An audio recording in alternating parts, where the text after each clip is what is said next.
15 संतरों का क्रय मूल्य 20 संतरों के विक्रय मूल्य के बराबर है तो हानि प्रतिशत बताओ।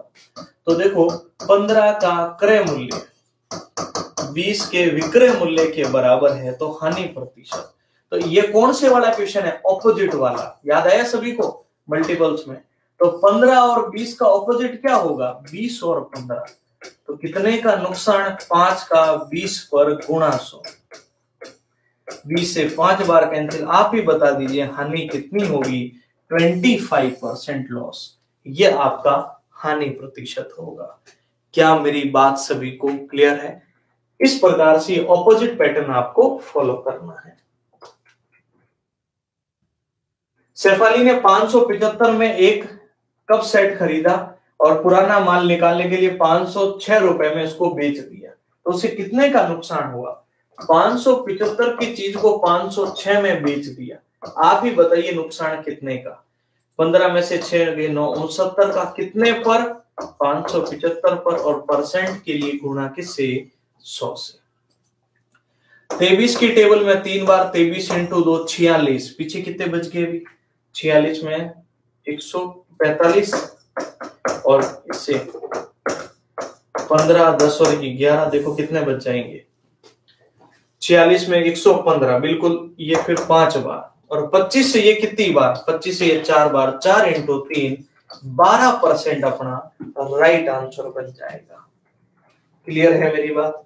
इसमें अब आपका कोई कंफ्यूजन नहीं होना चाहिए। सारी क्लासेस प्रॉपर्ली आप लोगों के लिए टाइमली अपलोड होती है।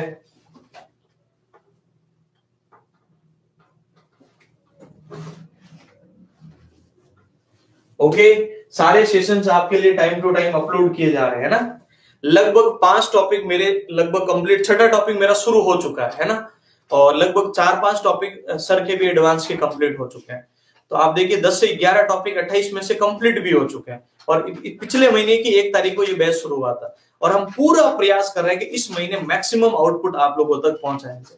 इसलिए आप लोगों के लिए क्लास अपलोड का मतलब ये है कि आप ज्यादा से ज्यादा दिन में हम 3 घंटे की भी क्लास अपलोड कर देंगे, तो टाइमली एक बार अपना कोर्स अच्छे से हो जाएगा, ताकि कल को 10 दिन बाद भी अनाउंसमेंट हो ना, तब उस चीज का आपके लिए ज्यादा दिक्कत नहीं हो, है ना, इस वजह से।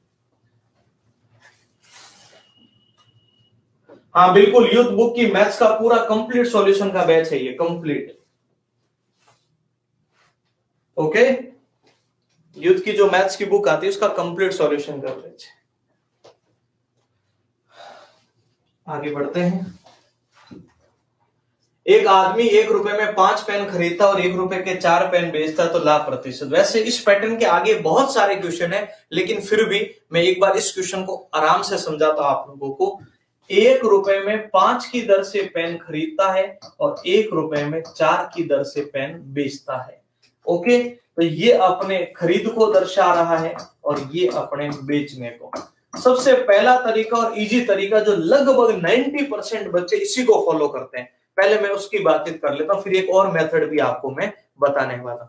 सबसे पहला तरीका है कि आप क्रॉस मेथड को फॉलो कीजिए और यहां एक बॉक्स बनाना है, और इस बॉक्स में इसका गुणा 4 से और इसका गुणा 5 से करना है। आप कहोगे सर फिर ये बॉक्स क्यों बनाया?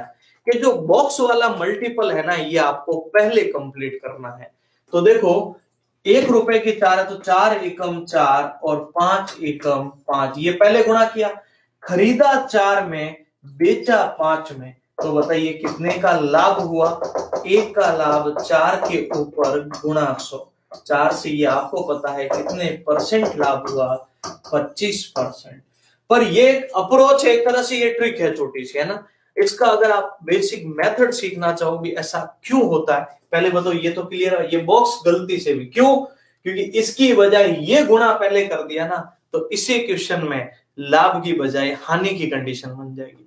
तो ये बॉक्स कभी भी गलती से भी भूलना नहीं। ओके, लेकिन अगर आप इसको एक और तरीके से समझना चाहो तो वो मैं आपको बता सकता हूं, ठीक है। दूसरा तरीका ये होता है, ये है 5 वस्तु खरीदी, मतलब पेन खरीदे थे ना हमने, ये 5 पेन या 1 रुपए के 4 बेचे थे। अब यहां से हमें कुछ भी पता नहीं चल रहा है ना, खरीदा और बेचा। अब इसको लॉजिकली समझना चाहते हो तो एक ही तरीका होगा, वस्तुओं की संख्या को बराबर करना। आगे चल के हो सकता है हमारे पास 2 खरीदने की कंडीशन हो, 1 बेचने की कंडीशन आए, वो भी हम आगे हो सकता है एक आध क्वेश्चन जरूर मिलेगा। तो क्या करना सुनिएगा, इन वस्तुओं को बराबर करने के लिए इधर 4 से गुणा कर लो, इधर 5 से गुणा कर लो, और जैसे ही गुणा करोगे तो गुणा पूरे से होगा। 4 एकम 4 रुपए में 5 चौक 20 पेन, 5 एकम 5 रुपए में 5 चौक 20 पेन। अब एक अच्छी बात सुनो, 20 खरीदे 20 बेच दिए। पहले बताओ, 20 खरीदे 20 पेन बेचे, पर लाए 4 में थे, बेचे 5 में। अब बताओ, सिंपल क्वेश्चन बना, 1 का लाभ 4 के ऊपर गुणा 100। तो ये दूसरा तरीका होता है जहां पर हम वस्तुओं की संख्या को बराबर करके तुलना करते हैं। अब जो मेथड आपको बेस्ट लगता है आप उसको फॉलो कीजिए, चाहे वो फर्स्ट वाला हो चाहे वो सेकंड वाला हो। ओके, कौन सा बेस्ट है बताइए? मेरे हिसाब से फर्स्ट वन इज बेस्ट, क्योंकि वो इजी और आप आराम से कर सकते हो। ठीक है, आप लोगों के लिए एक डेमो सेशन मैंने रखा है, क्योंकि इस चैप्टर की शुरुआत हो रही है। हमारा छठा चैप्टर है जो युद्ध बुक का अर्थमेटिक छठा है ना, ऐसे 5 एडवांस के कंप्लीट भी हो चुके हैं। ठीक है, जिसकी शुरुआत हो रही है, इसलिए डेमो सेशन एक रखा है, ताकि जिन बच्चों को इस बैच में इंटरेस्ट है, ज्वाइन करना चाहते हैं, रेलवे का टारगेट है और रेलवे का एक एक क्वेश्चन अच्छे से पढ़ के जाना चाहते हैं, तो बच्चा डेफिनेटली इस बैच को ज्वाइन कर सकता है। लिंक वीडियो के डिस्क्रिप्शन में है, नहीं तो हमारी जो एप्लीकेशन है ट्रिकी मैथ्स एजुकेशन अड्डा, प्ले स्टोर से डाउनलोड कर लीजिए।